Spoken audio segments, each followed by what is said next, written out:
Welcome back. Since the start of the pandemic, many small businesses throughout the state have been finding ways to really stay afloat, while others have been forced to close their doors for good.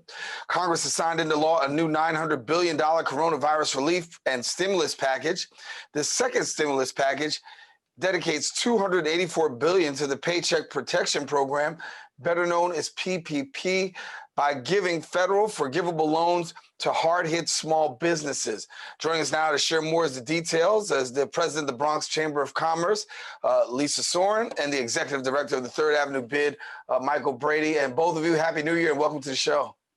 Happy New Year. Thank you for having me. Thanks for having us. Thank you. I think that's about the only happy that we can have right now, given the fact that as we're looking to a new year, we're looking for some new opportunities. And new opportunities are what businesses are looking for. Lisa, I'll start with you talking about this Paycheck Protection Program, the PPP. Second round coming, but what does that really mean for businesses, particularly in the Bronx? You know, I think it goes in various ways. One is the criterias of losing 25% and only capping at 60% for employee for payroll is problematic. I mean, 25%, where are they, what time are they using, right? Because at one point we were open to some degree, 25% indoor, and I'm only speaking about the city, which we are being treated differently from anywhere outside the 5 boroughs. You know, they open, they close, they change the regulations. So the 25% loss is huge. Those who already got the PPP are working through the forgiveness and they keep laying off employees. So doing 60%, can there shift? I really honestly believe that this is very problematic. And I don't think that at this point, we are able to sustain it for our borough. And when we talk about PPP, let's get a little bit more in depth. We know that that money is slated to come. Michael, any estimation as to when these funds will actually be available and businesses will be able to go ahead and apply? Sure. Well, we're looking that the funds will be available probably within the next week or week and a half, depending on the guidelines that are coming out from Treasury and the SBA.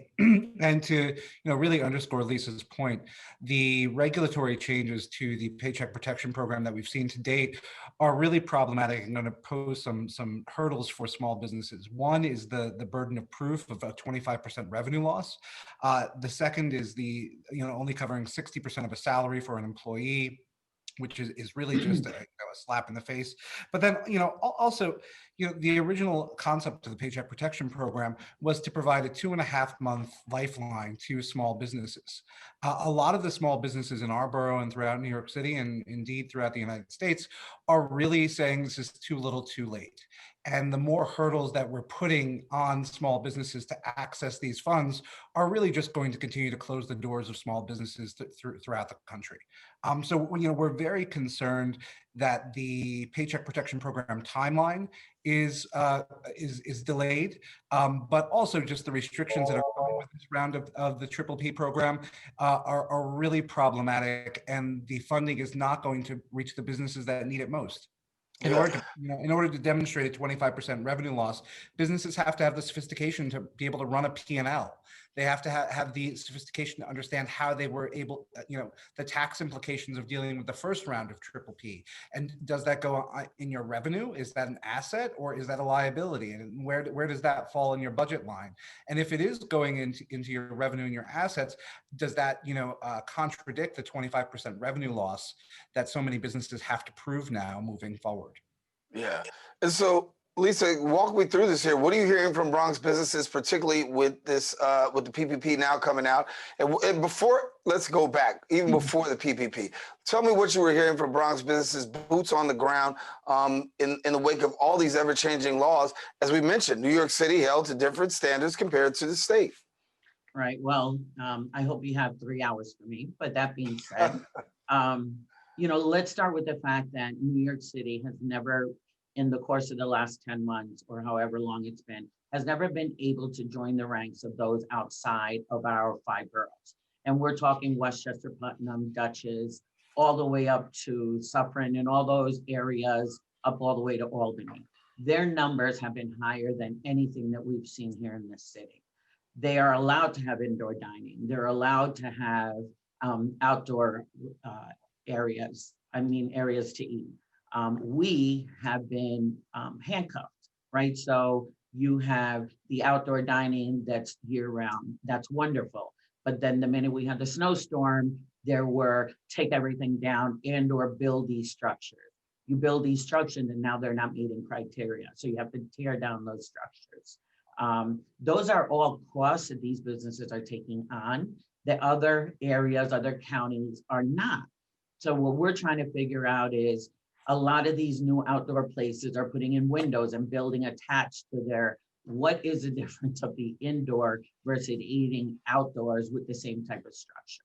So our restaurants are at a point of evaporating, leaving, closing their doors. Then we're seeing businesses and restaurants that are closing in hopes that they can open sometime in the spring. Do they qualify for all these loans? Who knows, because the regulations again keep changing. Now you have the outdoor retail, which is wonderful. Now they've extended it to September, next bring your services out. But the vendor issues, the illegal vending is not being addressed. Sanitation issues are not being addressed. So now you have all this congregation onto our sidewalks where, you know, who comes first, the egg or the chicken? Who has the ability to use the outdoors? Is it your brick and mortars? Are the brick and mortars giving up their space so other people can take even their sidewalks? The frustration levels are huge. And prior to us starting this conversation, we were just saying that I'm one exit. My office is one exit away from Westchester County. And, you know, I can literally go under 10 minutes, 6 minutes maybe, and have indoor breakfast and with a group of 4 or 5 of us, very, you know, using safety and social distancing. And why are we taking our money out of the 5 boroughs? Why are we taking it out of the Bronx, the hardest hit borough, the highest rates of COVID during the first line of epidemics? So I feel like we are paying a price, an unnecessary price, because we're the 5 boroughs. I'm not sure what it is. All I know is boots on the ground are saying, we're tired of loans. Don't give me any more loans. You're going to keep shutting us down. Give us grants.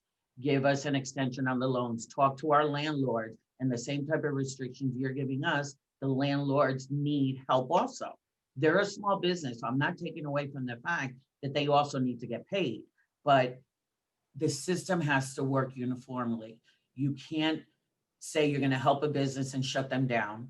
You can't say you're going to help landlords and landlords are trying to evict their commercial businesses. I mean, it's a push and pull. And while everybody else outside our borough, all the way to Long Island, are somewhat still within having normal 50% eating and the restrictions at 10 o'clock, or, you know, we are handcuffed to not being able to do anything and spend our money elsewhere. Or it's almost like you're promoting us to go online and shop. And that's not fair to our businesses. Yeah, I see Michael shaking his head like, agree, agree, agree. I also want to talk about one perspective. What if you're a commercial landlord? You know, if you're a landlord of a commercial building, and you're a landlord of a commercial building and you're not getting your money, that also presents another problem as well. Michael, talk to me about that. Talk to me about what you're seeing over there on 3rd Avenue side. You know, it's the fact of the matter is that because the federal stimulus and the federal planning has been so delayed, and because the city and the state really have no plan for small businesses, we're seeing entire neighborhoods and communities destabilized. And I don't use that to be flippant, but you know, if a small business can't function, they can't pay their rent, they're not able to support the commercial stock of a commercial corridor. So that creates more vacancies. The landlord is then defaulting their mortgage, which increases the foreclosure rate, which impacts the tax base, which impacts the services on the ground. The fact of the matter is that we knew this was coming in March. We proposed several policies to the city, state, and federal government. Some of them were adopted, some of them weren't, that would help safeguard and stabilize our neighborhoods. And sadly, a lot of our elected officials have never been small business owners, have never been property owners, and they don't have that lived experience. And they're you know, picking up the progressive banner saying, oh, we have to do this, this, and this, but they're not thinking about the long-term game, which is the stability of our neighborhoods. In the Bronx, it's really dire. I mean, we have neighborhoods like Woodlawn, which has a COVID-19 transmission rate approaching 20%. one of the highest in New York City, that we have no plan for. Woodlawn is also home to a bustling commercial corridor.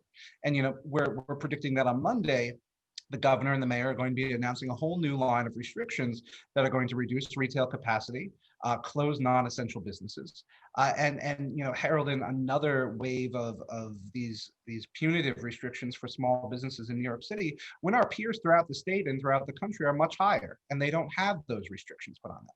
So we have businesses and landlords which are really feeling the impact, and it's unfortunate that we're not thinking in the long term, because our tax base is going to be decimated, and we're going to feel those lack of services probably for the next decade. So we're anticipating huge cuts to things like sanitation, police, EMS, all of those other items, because landlords are either going into foreclosure or not able to pay their taxes because their tenants aren't paying the rent. And that's problematic that we have yet to really address this on the state level. And the city is doing what it can in that respect, but just quite frankly, the city doesn't have the power to address this. It has to be addressed on the state level. So we're in a critical time right now, where if government doesn't pull its proverbial head out of its, we're really screwed for the long term. Lisa, talk to me a little bit more about this whole situation where really trying to get out of this. Michael just said possibly 10 years. Do you agree? Could it be possibly 10 years before we can see a recovery? I mean, we saw the Bronx and we've seen decline before in the borough of the Bronx. Could we potentially be seeing a long depression? And it's interesting that you say that, because I agree with Michael. The Bronx was on an uphill trajectory of success, something it hasn't seen probably in its history. The amount of construction, the job rate, the unemployment loss was at its lowest. We went from 2 digits to, I believe we were at about 6%, something the Bronx has never seen before. And so, but yet we're the hardest hit. And yet when it comes time to provide resources, we are not getting the resources. And allow me to add another aspect to this, right? So the vaccination issue. Now they're starting to see other industries, frontline workers, optometrists, and their staff, people who have stayed open to keep people like us with glasses and eye issues open. Yet, New York City has no vaccination points. If you have a business here in the Bronx, you have to travel to Putnam or Westchester or all the way upstate to be able to get your staff and your doctors vaccinated. Yet we're the hardest hit. So when we're talking about saving our businesses and we're talking about being able to get back on our feet, the Bronx can get through everything, right? I'm a true believer that throw us with the hardest hit and we will get through it. But if what we're doing is being caged and being held back from resources that will allow us to move forward, then you're almost saying to us, just, get in the back of the line again. And when I get to you, we will help you out. So all this talk about let's focus on the hardest hit communities of color, businesses that are closing, our commercial corridors that are seeing up to 40% losses, vacancy rate and graffiti. And I mean, it is literally out of control. And yet you're putting us on the back burner to provide our frontline workers, small businesses, mind you, that employ 100, 150 people, under 100. Those are still 100 people who continue to work, that are keeping your small business open, family-owned businesses, and they don't have the resources to get their employees and doctors vaccinated, because you have to get online behind every other county that's not New York City. Long Island has it, Westchester have it. I saw the list today and it's absolutely a smack in the face to our 5 boroughs, and especially the Bronx, because our reporters and our media have no problem saying what a horrible, dire need, oh, poor Bronx, but provide us the services. Bronxites are strong. We're ready to get working. In people like Michael, the bids, merchant associations, the chambers, we're ready to get our hands dirty, allow us the opportunity to do it, and they're not. So the level of frustration is huge. And the only reason it will take us that long is because our representatives from local, state, and federal are not seeing us as a priority. We are the pity party that they can hang their hats on. And I'm sick of that. And our businesses are paying the price. And in turn, the residents. Mm-hmm. Michael, you jump in? Yeah, no, I think it's important to note that, it took us roughly 20 years to get the Bronx unemployment rate where, down, to get workforce up, to get our GDP where it needed to be, to get development happening, to make use of underutilized, brownfields and properties. And it only took 6 months to put unemployment in the Bronx back up to 22%. So when we talk about the trajectory of this, it really underscores the systemic challenges of the Bronx economy, with the majority of our workforce being in the hospitality or healthcare sectors. Those are the sectors most impacted by COVID-19. I would also underscore that, a lot of our elected officials on the city, state, and federal level love to say that small businesses are the backbone of our economy, and they really are. Small businesses represent 54% of the workforce in New York City. So if small businesses close, you're losing 54% of your sector base. But yet, when it comes to passing smart legislation and smart policy, the city, state, and federal folks are out to lunch. When the pandemic first started, the people who stood up were the folks on the ground, the chambers, the bids, business organizations, while our elected officials stepped out. It's very easy for an elected official to say, "Oh, work from home." But if you're a frontline worker or you're a small business owner, you don't have the luxury of working from home. And you're engaging with people all the time. And the fact that we're not offering these critical life-saving services to our frontline businesses is really horrid. Particularly because they've already been smacked in the face by mandated closures. They've been smacked in the face by lack of PPE. They've been smacked in the face by lack of financial resources. And now we're telling small businesses, oh, you have to get online, or you can't quite get the vaccine yet, although we're expecting you to engage with the general public every day. It's really sickening, and this is not a slight at the city, state, or the federal level, but it really just underscores how out of touch elected officials are with small businesses. I think it underscores a sea change that has to occur, that puts the right people in office to make decisions. Yeah. My next question was, what have you heard from elected officials? Is it just political talk, or are we seeing action? And I think for you, I guess I could sense by the frustration that it's been so much talk and not enough action. Let me ask this question here. I had this conversation with somebody over the phone and getting ready for today. And they said, with all that's going on and the possible decimation that Bronx businesses can see, it also paves the way potentially for gentrification even further. Agree? Disagree? Absolutely. I think you're going to have, and this is not just in the Bronx, it's all of New York City, but the Bronx especially, you have office stock in a lot of our commercial corridors, the upper floors, that are, people just said, okay, I don't need it anymore. All of my employees are going to work from home. And if we do bring our employees back, it's going to be in a much smaller footprint, and we're going to do a hybrid model of remote and in office. So you're going to have this enormous amount of office stock that comes online. Compounding that, you have a tremendous amount of ground floor vacancies that probably won't be filled anytime soon unless we see a market correction in rents and taxes. And I think Vicky Bean put the nail in the coffin when she said the de Blasio administration will not be fixing New York State's property tax code anytime soon. So I think that having all of those vacancies leaves opportunities for folks out of state, out of borough, whomever, to come in and buy large swaths of properties and then develop them however they want. And whether you are for gentrification, against gentrification, pro-development, what have you, it is a big concern because we're going to see a tremendous change in our landscape. Both physically and and through our ideologies. The face of retail is changing. I see fewer storefronts, more offices on the ground floors, more shared public space on the ground floors, which tap into tax benefits which makes people either they can get some cash or they can go higher. We're going to see a lot of changes in the commercial sector, and this is something that I don't see on the radar of a lot of elected officials, a lot of policymakers, the EDC. I don't think we're looking at the trajectory of what New York City will look like in 20 years. And that's really scary because we have the tools to understand what it would look like, and we have the tools to guide it where it should be. The fact that we're not doing that and we're not preparing for the worst is really, really disheartening. We've been dealing with the pandemic now for what, 9-10 months.